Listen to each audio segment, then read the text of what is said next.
Hi, I'm Elaine with the CurbVulture Reselling podcast, where we talk about all things reselling, vintage. And I am super excited about today's guest because we have had so many guests on the show talking about how to refurbish, how to paint, the social media aspect of reselling, but we've never had people that are specifically talking about vintage rugs. So I'm going to introduce to you, and I'll let them say their names, The Caravan, which is a Moroccan vintage rug dealer here in Austin, Texas area. So why don't you just take it away and tell me a little bit about yourself?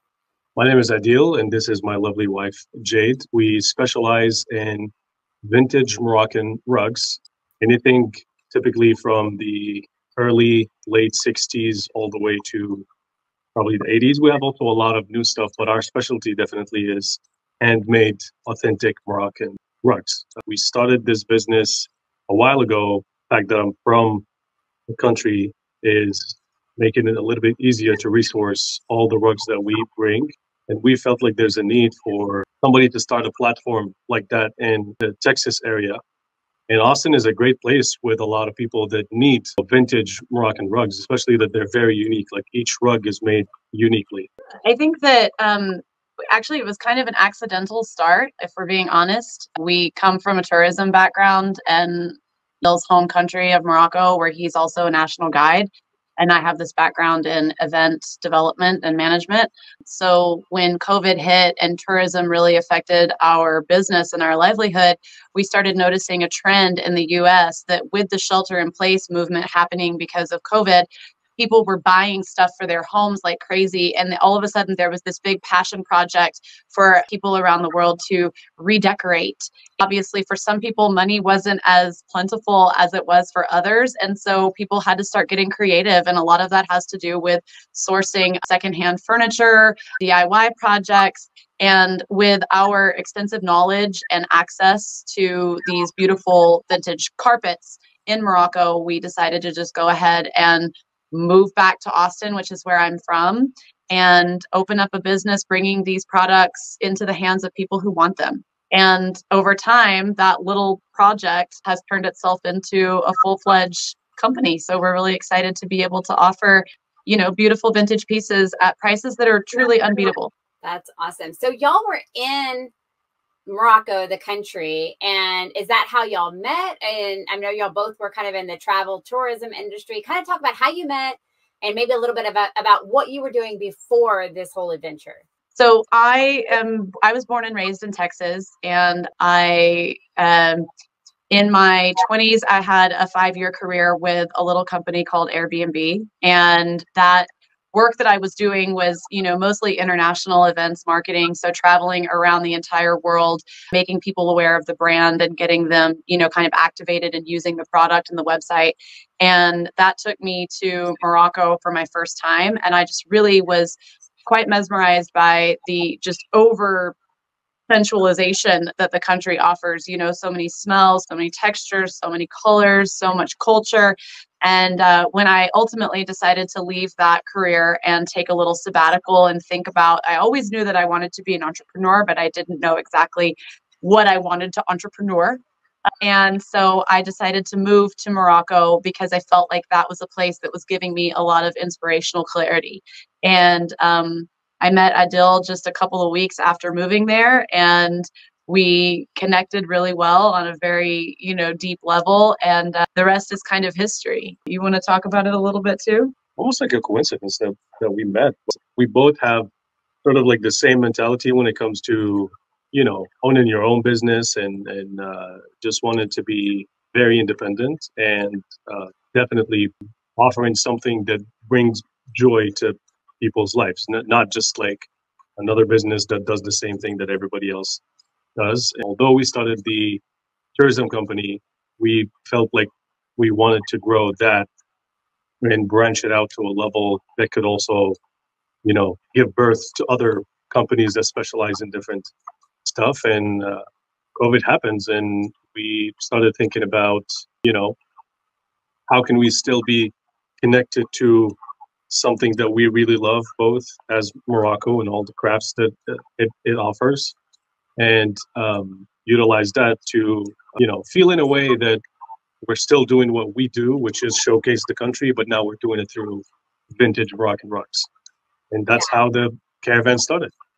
Yeah, I love that. I love that you have such a diverse, both of y'all, diverse history, like you with, you know, living in Morocco, and Jade with her, I mean, starting with Airbnb when it was like, what, a baby company, and, you know, being able to use all that marketing, that business, that event planning, you know, coming together and using both of those backgrounds to create a business. So I really love that. I think that is something that really resonates with a lot of people, because we think, oh, we have to be, you know, we have to go to business school, or we have to do this. And it's like, no, who you are is perfect for starting the business that you feel inspired to start.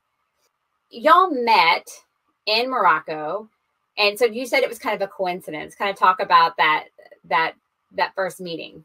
Well, we met at a music festival, and it was just coincidental because we met very briefly, and obviously we liked each other, but I didn't know, for example, that he was actually living in Marrakesh at the time, because the festival did not take place in Marrakesh.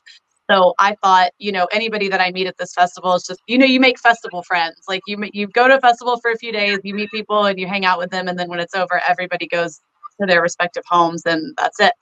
And when I found out that he was actually living in Marrakesh, and actually just like almost around the corner from me in an adjacent neighborhood, it was nice to know that, you know, when you live in a foreign country, anytime, it doesn't matter where, even if it's the same language, there's always going to be moments of isolation and loneliness. Even if you are familiar with other expats or you have a small community, you're always going to feel a little bit removed from your home.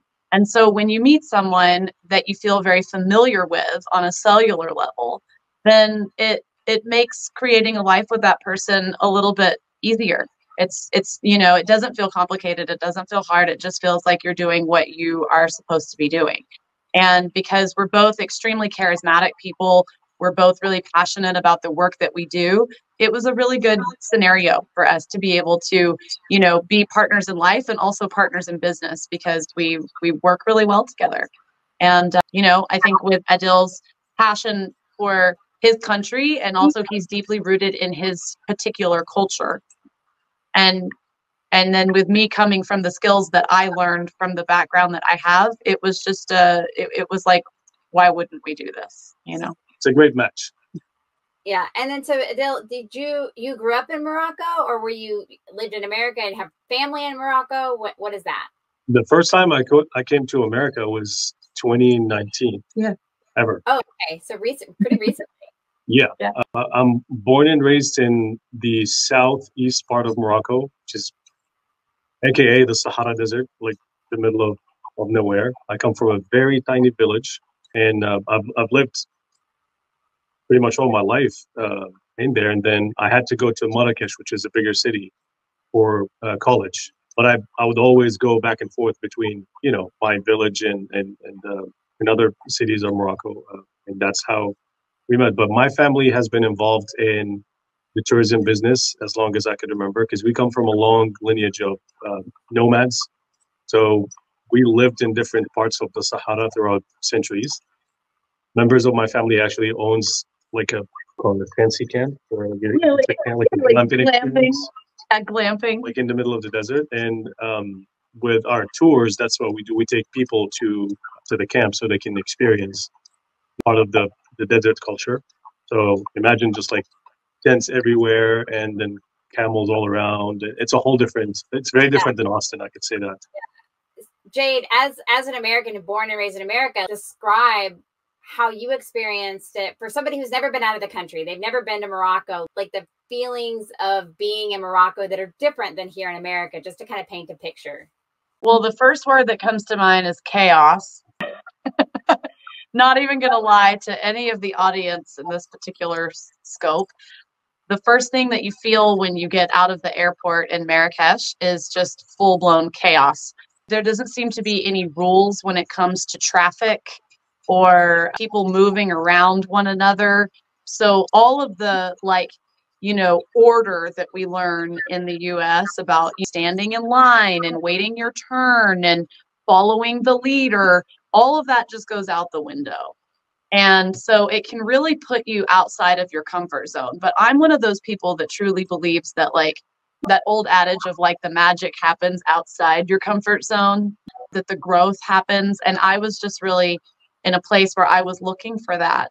So I would say to someone who had never been to Morocco before, you need to expect that everything is going to feel really busy and chaotic at first.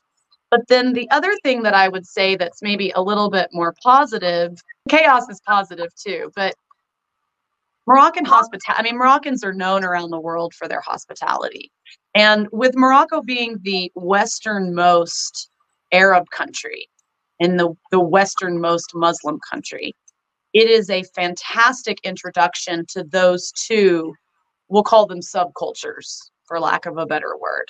Because Morocco is so highly influenced by the West, but they are so deeply rooted in their own traditions and culture and unwilling to change, which I think is great. The hospitality becomes this like intense warmth of come in, see what we're about, see what we make, how we live, how we get around ourselves. And if you like it, you can stay as long as you want. And if you don't like it, you can leave.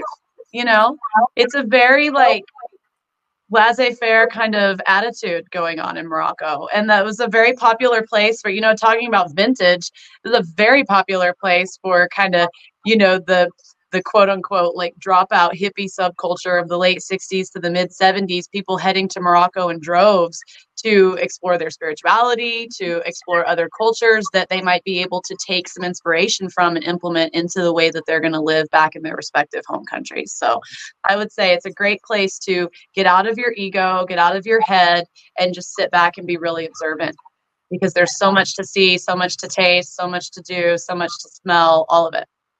I love that. I love that. So I've heard a lot about Morocco. I think my cousin went for her honeymoon, and the whole like rug culture there is a whole experience. So Adil, did you grow up with Moroccan rugs in your home? And then can you kind of talk about like that rug culture that exists in your country? So Morocco is very diverse in terms of like ethnicity, tribal existence. Geographically speaking, we're, let's say, the gates to Africa and also the, you know, the door to Europe and the Arab world at the same time. And when you think of a country that has that location, certainly a lot of other cultures will leave something, you know, in the country. So we're roughly the size of California. We have more than 67 tribes in the entire country. Each one of these tribes make their own tapestry, rugs. They have their own way of portraying their culture and ethnicities. Because some of these tribes live in the high Atlas Mountains where it's colder, their rugs are going to be, you know, different materials and density and different colors than the tribes that live in the Sahara Desert, where it's, you know, mostly sand and it's hotter, so it's going to be flat weave. So to us, you know how like certain people would say, like, show me, like you could judge people from their shoes. For us in Morocco, you could judge a person from the rug they have in their house, and that's a rule that applies. Like I apply to this day. If I see somebody inside, I'm inside somebody's house and I see their rug, it tells me how artsy they are. We're judging. We're judging. But anyway, I mean, if you're open to a rug that has abstract in pink and it's like a big question mark, like what is that? That means that you're, you know, like you have art in you and you appreciate that. But if you have, let's say, just a rug from, I don't know, a big ruggable, then that's, yeah, we don't like that. But so for me as a kid, I grew up with my grandma makes rugs for herself. My family and my tribe make their own rugs also. Typically, when you make rugs in Morocco, you either make them for yourself or you make them so you can give them as a gift in a wedding, most of the times. Like, for example, the rug that you see right there on top, that's called a wedding blanket. So it's light. And usually when somebody gets married, you would give them that as a gift. So if you get married in Morocco, you'll get like tens of little tapestries. So the idea is we're helping you with the base So we're starting from the bottom because you're starting from the bottom with the marriage, and everybody is helping everyone. The materials are always going to be sheep wool. The work takes a lot, it's because it's handmade. So most of them are hand knotted, and so let's say a smaller size that is like, let's say a 5x9 would typically take anything anywhere between 5 months and 9 months. In bigger sizes, you would find at least two people working on that. I must say that all Moroccan rugs are made by women in Morocco. Men, we're not that artsy. We can shave, the sheep. We can help with the dyeing process of the wool. We can carry the rugs to the markets and whatnot. But when it comes to the design of the rug and the artistic ability that is put into the rug, that's all females. It's all women. And to this day, what blows my mind is the designs that you see in a Moroccan rug very much often look to me like a painting. And I've imported some rugs that I sold on my site, and it's like, I always call it like art for your floor. Like, you don't just put art on your walls, you can put art on your floors. And, if that's your vibe, to get a pretty basic rug that's just, stripes or something like that, or hexes, that's fine.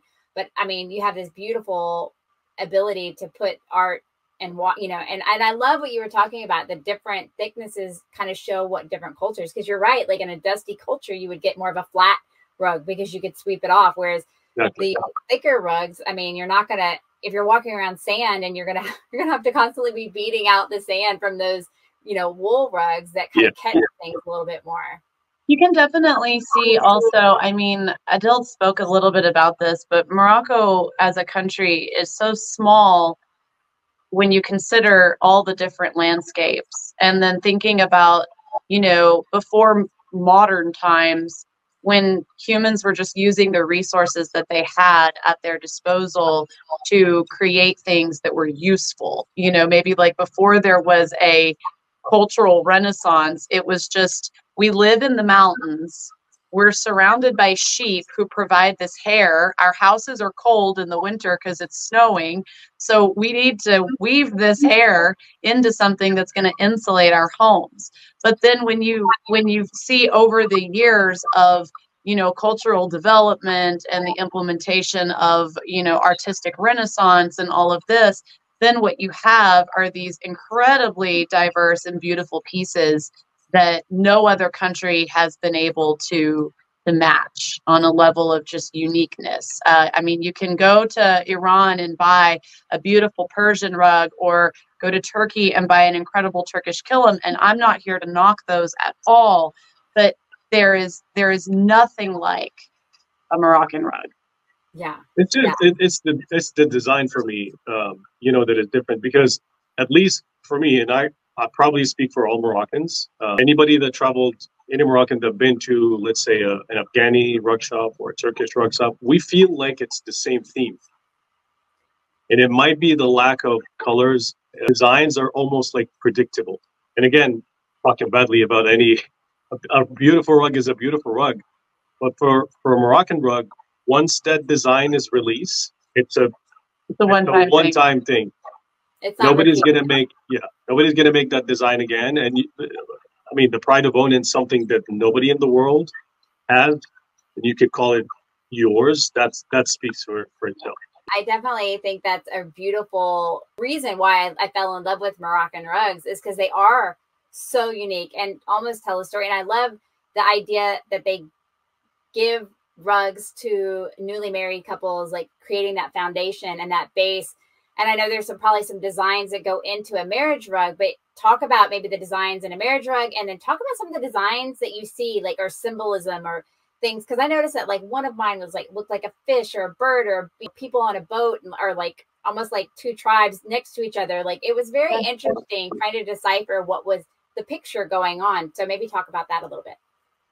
So again, because of that tribal influence, very often you would see that translated into the rug itself. And you will also see like pigmentations of like either landscape or certain symbols that most of the times would mean prosperity, fertility, protection from, the bad eye. And again, like, because of these, like, if you have a rug that has a lot of, symbols that mean protection, then most of the times you would find that rug situated at the entrance of the house, because it's almost like cleansing everybody as they come inside the house.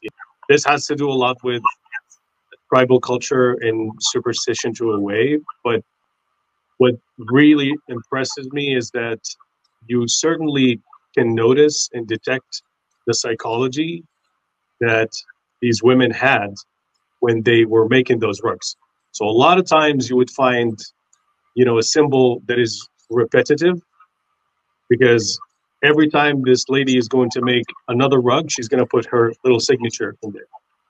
And most of the times also, when a rug is made, you look at the design, you may see something, I may see something, Jade may see something else. But that's the beauty of it. It's almost like a painting in a museum, but my interpretation is going to be different than your interpretation. You may see a family, I may see a sunset, somebody else may see an alien.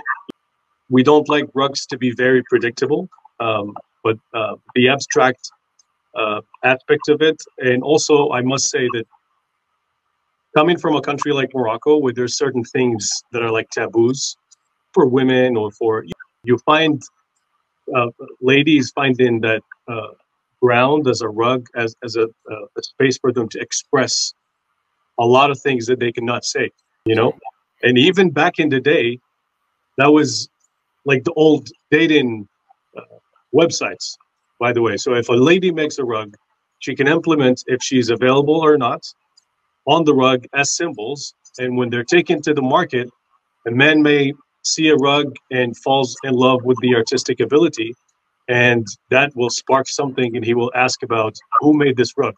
And eventually, and a lot of people got married like that.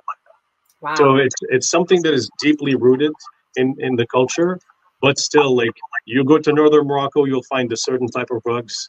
You go to the southeast, it's almost like a totally different country when it comes to the rugs they make. So I love the diversity when it comes to that.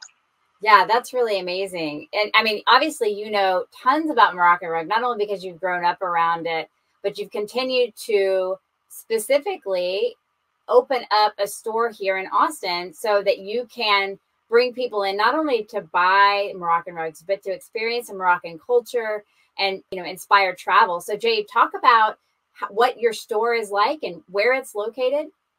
Well, we're sitting in it right now. We're located in South Austin, just on South Manchaca, near the intersection of Freight Barker, which is just around Slaughter. And we love the area. I've always been a South Austin girly. And when we moved here in 2020, we kind of set up in South Austin. And there's just a lot of space I feel like South Austin is kind of the last part of Austin that you can still like let your freak flag fly. It hasn't like fully been infiltrated yet, and hopefully it'll maintain some individuality and some originality. But yeah, we have about 1,000 square feet of showroom space here, and we've got rugs hanging from the ceilings to the floor. We've got rugs stacked up on mobile pallets that we can move around and kind of modulize the space. The entire floor is covered in Moroccan rugs of all different age, style, background. And really there were two things with wanting to create this space, because we started doing pop-up markets in 2020, just literally any market we could get into, vintage market. We would bring a selection of pieces, lay them out. And what we found is, it's tedious. It's a lot of labor. Any vintage seller knows this, unless they're selling like vintage pearls, it's the schlepping of the stuff, the stuff that gets broken, the stuff that gets damaged in the water because it poured down rain that afternoon, wind blew by and took your tent away, like all of these things. And so we started getting real particular on the markets that we're going to do and how we're going to vend. And then over time, it felt like 5 out of every 10 people that we would come into contact with at these pop-ups would say, where can we come see you? Like, where's your store? It's a lot for somebody to pass by on a Saturday afternoon and then drop $1,500 on a beautiful rug. And a lot of people do. But a lot of people also need a little bit of time to think about that. And maybe they want to come in and look at other options. So for us, we opened the store in June. We're open every day of the week except for Monday and Tuesday, 11 to 6. We love having people pop in the shop. We do have a shop by appointment system on our website where people that kind of designers or people who are looking for something particular can go through a process of scheduling an appointment to shop with one of us exclusively. And in that case, we pull things in advance that we think you're going to really be into. But we also love for people to just pop in and check it out, hopefully learn something, get inspired. If it inspires them to travel to Morocco, obviously that's a service we can provide. It's a great opportunity for education, and it's a great hangout spot. Yeah, no, I need to come in. Y'all are still in the travel industry then, so that's like like a dual thing you're doing there. And I'm going to let Adil speak a little bit more about this in greater detail, but it was a real priority of ours that as a like bicultural married couple, that no matter what country we are legally domiciled in, that we are making sure that we're getting ample time in the other person's country as well. So, moving to the USA was never like we're leaving everything in Morocco behind. We're coming to the USA and that's it. We're American now. It's very important for both of us, as we are both deeply rooted in our respective cultures and backgrounds, to have time in our respective homes. Bill's extremely connected to his family, and it's important that he spends time with them. And we didn't want to kill our business just because COVID tried to. As soon as travel opened back up, we started receiving more bookings and inquiries. And it's a really great honor to get to, curate someone's wedding in Morocco, or, facilitate their honeymoon, or a 50th birthday extravaganza where someone brings all their friends and family out. So we still work the high season every spring and every fall. We go back to Morocco, we source inventory for the shop, we run tours, we reconnect with what's happening there, and it just keeps everything very relevant. But you want to talk a little bit about that? It's a great feeling to have a foot in each world. And honestly, for us, we cannot do this, showcase the rugs, without actually being in Morocco. Because one of our things is that we work with a lot of women cooperatives, where women in certain villages would make their rugs and bring them to the co-op. And so part of our tours in Morocco is that we take people to these co-ops so they can see the way the rugs are made. They sit with the ladies, they drink tea with them. Some of them even would teach you like how to do the knots. And so people are like mind blown of like how long does it take and all that. But whenever we execute a trip, we always take time to go and resource also rugs. We have also a warehouse in Morocco where we have a lot of rugs that are available. And so we try to make an emphasis on, we are selling rugs here for, retail, but at the same time, we're open also for wholesale for other, vendors, either in Texas or in different states. We work with a couple of like boutiques around the US. And so for us, it's enjoyable that we get to go to Morocco all the time. I miss the food, so I'll always have to go and get some before, I will say one thing to add on to that, I've been able to identify that living in Morocco full time, there were a lot of things that I realized that I would get mad about. Like if I was back in the US right now, it would not be this way. Like this would be in order and it would be working faster or, more efficient. But what many other cultures have done that the US has not done and may never be able to do is implement the joy of slowing down. Yes. The pleasure of not working, and also not letting that feel like failure. I love and that. that takes a really that is like if you can get that, if you can adapt that from living in another country, that is one of the best. I will forever be grateful to the Moroccans for the fact that you cannot get a to-go coffee anywhere. They're not going to sell you one. Sit down and drink your coffee. Yeah. I think I need to go spend a couple months in Morocco because I need to because it does. I mean, American culture, I think very similar to maybe Japanese culture and Chinese, like very go, go, go, go, go, go, work, work, work. It's so important. And if you're not working, if you're resting, it's failure. And I mean, that is ingrained in who I am. And I think maybe I need some Moroccan therapy. Yes. Okay. So, but also how are the business practices? So if I go into your shop, and as an American, I'm not going to negotiate the rug price, I'm assuming. But in Morocco, negotiation is part of that business. So talk about maybe a little bit of the difference in Moroccan culture on the business aspect, seller, buyer, and then how y'all operate your shop there, and what made y'all make the decision for however you operated the shop. Well, we're going to make you negotiate the price. And part of that is just the fact that it intimidates a lot of Americans working with a lot. Our primary clientele in the travel company are Americans. And so when we're relating this to the rug business, haggling, not bartering, but haggling is part of the deal making process in Morocco. It's not meant to be insulting or frustrating. It's meant to be fun. It's meant to be a little fun, playful banter that you do with your merchant, and slowly you develop relationships with the merchants that you frequent. And then all of a sudden, over time, the prices get better and the relationship grows. And that can be really beautiful. I mean, it feels less transactional. And so nothing in our shop has a price tag on it, but we know the value and the cost of every item. And it's a really great opportunity to get people to understand that it's meant to be a fun process to do this shopping experience. And we really, I think you and I both really agree.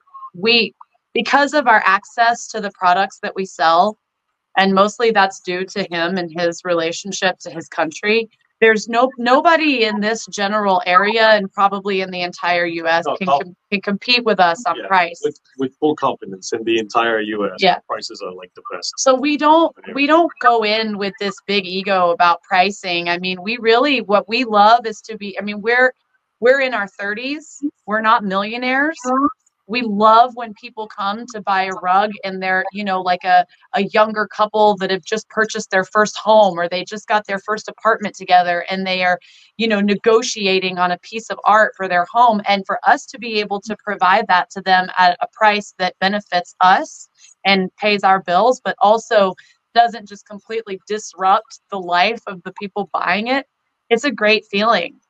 And we do love to teach people kind of the art of making the deal, but we also let them know you're not gonna need to call your bank and take out a loan for this. That's a really good, amazing business model, because not only are you kind of continuing the Moroccan culture of developing the relationship, we're not going to leave with a to-go cup of coffee. We're not just here, you come in, see the price tag, buy the rug and leave. You're let's continue to develop the relationship. Being focused on that part is so important, but then also continuing to do even more good, which is inform and then inspire travel. And then you're also supporting local business and culture over in Morocco. I mean, it's just a win-win model that y'all have set up. So let's kind of skip a little bit to rugs in general. Number one is my biggest question is, how do you know something is authentic? And then number two, how do you clean a rug? Okay, you talk about authenticity. I'll talk about cleaning. Okay. As Moroccans would say, and I'm gonna try to literally translate this from Arabic to English. You need to read between the lines when it comes to a rug, which means that you always have to flip a rug to the back, and that will tell you if that rug is handmade, if it's vintage, and the material that it's made from. If the facade is great, and it's going to look amazing, and it may be hard for somebody who did not grow up around rugs or doesn't know about rugs to identify, an authentic handmade rug or not. But you always look at the lines in the back. If they're not perfect and the knots don't have the same consistency, that tells you that it's a handmade rug, because a human hand. And again, keep in mind that these rugs are made over months. And the way that I'm going to feel as a rug maker in the first week is different than the way that I will feel in week 27 or something like that. The consistency of the knots are always going to be different. Small knots, medium, big, and they're all distorted all over the place. Also, the material, it has to be completely wool. You can take a little bit of the wool and actually burn it. If it smells like then you know it's real. Then it's real. If it melts like plastic, then you know it's poly fiber and it's been made in a factory. Now, that's like the end of the spectrum test that you could do. For somebody who's an expert when it comes to rug, I can literally run my hand through a rug and I can tell you that it's 20% authentic or 100% authentic or whatever. But again, very, very little people, like small amounts of people that know about these like small details when it comes to rug making. For somebody that is buying a rug, when you know all these things, then it really makes you appreciate the value of a rug. Because again, you're purchasing something that you will use forever, and you're purchasing something that another human being spent so much time and so much creativity to make. So again, it's a very personal transaction rather than just buying a rug for the sake of furnishing a house. It's like going to an art gallery. You know, when you go to an art gallery to buy art for your home, there's always a gallery curator that's walking around that's talking to you about each piece that you're looking at and the background and the artist and all of that. And we really try to do that with the rugs as well. And yeah, just to echo Adil on the authenticity, really turning the rug over and looking at the back. You don't find that many machine-made rugs in Morocco unless you're in like high tourist traffic areas where you've got a high concentration of ding-dongs that don't know any better. And you know, like I can't shame the hustle. There's always going to be somebody who's not like cognizant enough to ask the right questions, and that's going to be the person who buys an authentic rug. They might not care. When it comes to caring for rugs, as Adil said, 99% of what we carry and what comes from Morocco is made out of sheep wool, which is hair of an animal. So the first thing is to consider the fact that, you know, when you're caring for it, it's hair. It likes to be washed. It likes to be brushed. It likes to be, you know, it's durable. So when you're dealing with a rug, for example, that's what we call high pile, which is the fluffy one. Obviously, the back is tightly woven and flat. And then the front that is shown in the room is the beautiful fluffy stuff.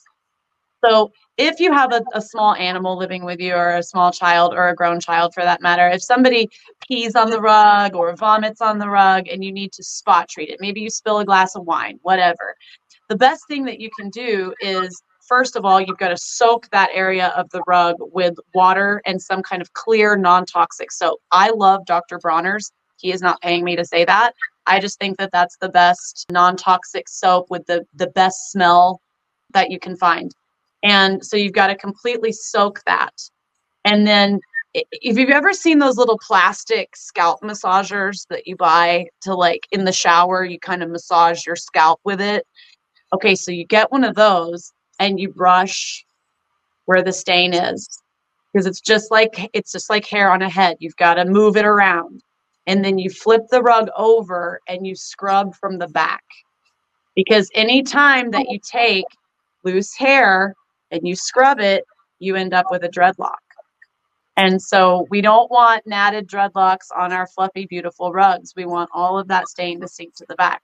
Now, in terms of like twice annual cleaning, or once you do your deep clean of your house once a year, or you're moving, your rug loves sunlight. It wants to be taken outside and put in the sun, shaken off. The sun kind of helps pull out any residual dust or anything. They love to be vacuumed regularly. And you can even take a Moroccan rug to a car wash and power wash them in the event that that's ever needed. All of our rugs are treated and cleaned before they come to the US. But people ask all the time, can I wash this? And I'm like, if you've got a power washer, hang it up and power wash it. You know, once or twice a year, it's great, especially if you've got people walking all over it. Yeah, and also kind of talk about, I've told people, like, if you get it wet, it's going to kind of smell a little sheepy. It's going to kind of have that smell for a couple days. And the sun obviously also helps with the smell. And so y'all have that experience, I'm assuming, and that's what y'all tell your people at the shop? Absolutely. And you can sprinkle. Arm & Hammer makes a great, they have a baking soda that's scented that you can find lavender, tropical, whatever, and maybe once a week, sprinkle a little bit of that on your rug and vacuum it. And then you have this really nice, fresh smell. It's kind of impossible to get around the fact that sometimes these rugs, because they are woven, that's another way to really know that they're authentic, is if they do kind of have that slightly like wet dog smell when they get damp or musty. Or, I mean, here in Central Texas, we're in a very humid climate. Even if you're just like in your house and you don't have the air conditioner on for a day or two, it can smell a little musty. But that's just the nature of it. I mean, there's no way really around that. But yeah, there's definitely products that you can, totally clean, organic, plain old fashioned baking soda will neutralize any odor. But yeah, it's very common. I like how you talked about the AC being off, because I have noticed myself, whether it be a Moroccan rug or a vintage sofa, if I leave it in my garage where it's not AC'd, I'm like, that's not how it smelled when I picked it up from the AC wherever I got it. And it does. It's like there's something about, the not having that moving air circulating is going to kind of make it smell a little bit more musty. And so taking that into account, if you pick up a Moroccan rug and then you sit it in your car for 4 hours, 5 hours while you're driving around, then you get it home and you're like, it smells a little bit, sheepy. It didn't smell like that in the shop. And so just kind of taking that into account, that if you have your AC on and once you get it inside, it won't have that same smell. Yeah. If you had, like, if somebody was interested in wholesaling with you, what are some tips that you've learned as a business owner and a rug seller that you could give to somebody who is going to buy wholesale? They've got a whole, maybe they order $4,000 worth of rugs in their shop in Michigan. What are some tips for selling rugs, in your opinion? You want to take this one? Well, so for them to sell rugs, they would have to have people that are interested in that particular, genre of rugs. Moroccan rugs are really, really hot on the market, especially for the last 10 years or so.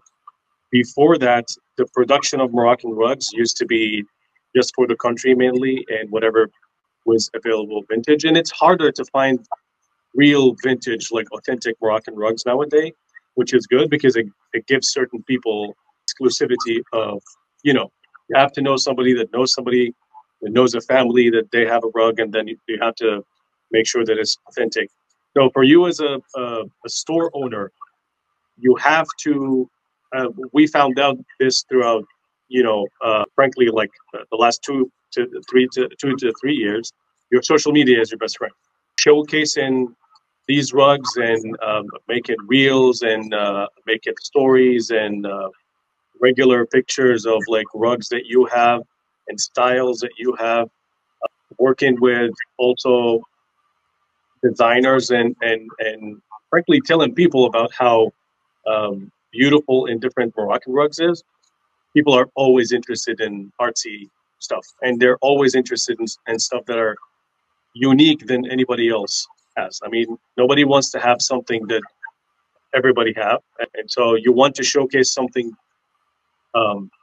When somebody comes to visit you in your house, you want to showcase uniqueness and exclusivity. I have something that nobody has. So we do sell for shops, and the way we work with them is that everybody has a different taste. And again, there's a variety of different styles when it comes to Moroccan rugs. So we try to cater for different sizes and different, styles. What we do the first time is maybe people come and then they buy several pieces from this kind, several pieces from that kind. And then after let's say a month or a few weeks, they see what kind is, being sold the most. And eventually they just come back and say, well, can you give me the same family as this rug? We will never sell the same rug twice. but you will get the same feeling of like this one is abstract and a little vintage and have like certain colors and whatnot. And so they just buy more of so it's the demand and supply mostly. Right. Do you see any like trends in rugs? Like, oh, this year white is trending and this year pink is trending. Yeah, definitely. Like I would say on the, closer to a decade ago, the very, very simple, neutral kind of ivory Moroccan rug with the black geometric lines going through it was like the look. IKEA copied it, Walmart copied it. You could go to Target and get one of these rugs. I mean, obviously it's not made in Morocco and it's not authentic. And there's even been issues that the Moroccan government has taken into making visas, even like tourist visas, even harder for certain countries that have like a big manufacturing culture, so that people could not just easily come in and take a bunch of photos of artisanal goods that are being produced and then go back to their respective country and mass produce them using synthetic materials. So I think that when it comes to that, yes, right now, what we're noticing that's trending is a very specific style of rug that is called boujad. And it is, especially the pieces that we have that are from like the 1970s, 1980s, we can't keep them in stock. People love them. You see a lot of purples, plums, pinks, reds. It's just for whatever reason, that is kind of trending at the moment. Whereas, 5 to 8 years ago, it was a little bit more of an understated, neutral idea. And who knows what the next trend is going to be. The good thing that's in our advantage is that the selection is so diverse that we're always going to be able to bring in what's fresh. And we also love to bring in things that aren't fresh and make them fresh. That's something that I'm really interested in, is kind of being a style maker in the scope of vintage rugs, to be able to say, no, actually this is what's hot right now because we said so, and we've got a lot of these, and you're going to be a trendsetter by putting this in your home or in your office or wherever people are going to see it. I love that. Yeah. Like, stop looking at all the stuff on social media and like do something different and unique that really resonates with who you are, so that you could be the one that everybody's then looking at and, and being the trend. About these pieces is that they really, it's really easy for you to find something that you identify with on a personal level. We did a private sale in California last summer, and a guy came and wanted to buy a rug for his living room, and he was like, a bachelor in his mid-30s, and he's always kind of dating and playing the field. He was very like handsome man, and we sold him this rug, and we kept joking that like, this is going to be the rug that gets you like the ladies. Like I said, listen, if I was single and I went into a man's house and I saw this rug on his floor, I would be like, what is this? Like, what kind of style does this man have? Like, this is incredible. We love being able to show people that it really doesn't matter. Like, we're not just selling one style of rug. We have everything. And, you asked about selling wholesale, which is something that we also love to do. We work with some boutiques that their whole aesthetic is minimalist, neutrals and blacks. And we sell them a lot of rugs that fit that category. And then we work with wholesalers that it's maximalism to the max, colors, textures, you name it. And we sell them the freaky stuff and everything in between. So it really is just kind of like, it's an endless opportunity. I must add to that one of the reasons why we started the showroom is obviously if we would have to get a really big warehouse here to house all the rugs that we have in Morocco. But this is almost like an interaction facade. So you get to see the quality, you get to see the different styles, but then we also have a display of pictures of every single rug that we own back home. And people sometimes they get lost. We get designers here and they look at the inventory that we have, and then they acquire about different types of rugs, and then we get them here in Austin or to their city within 5 days to a week. We have, a pool to pull from if you don't find a style that you like here, or if you don't find the size that you like here. So we like to provide, like if you need a Moroccan rug, it doesn't matter what size or style it is, we will provide you that at the best price possible. So for us, establishing relationship with people, either retail or wholesale, is our number one thing. I love that. And it's like almost like you're like a hub, like an international airport, and everybody can come in and find the style that they like. And then they can, you ship it out, or they can have a specific store. And so it's just like you really are creating that Moroccan culture integrated into in Austin, Texas. So exactly. What are some of the future plans that y'all have?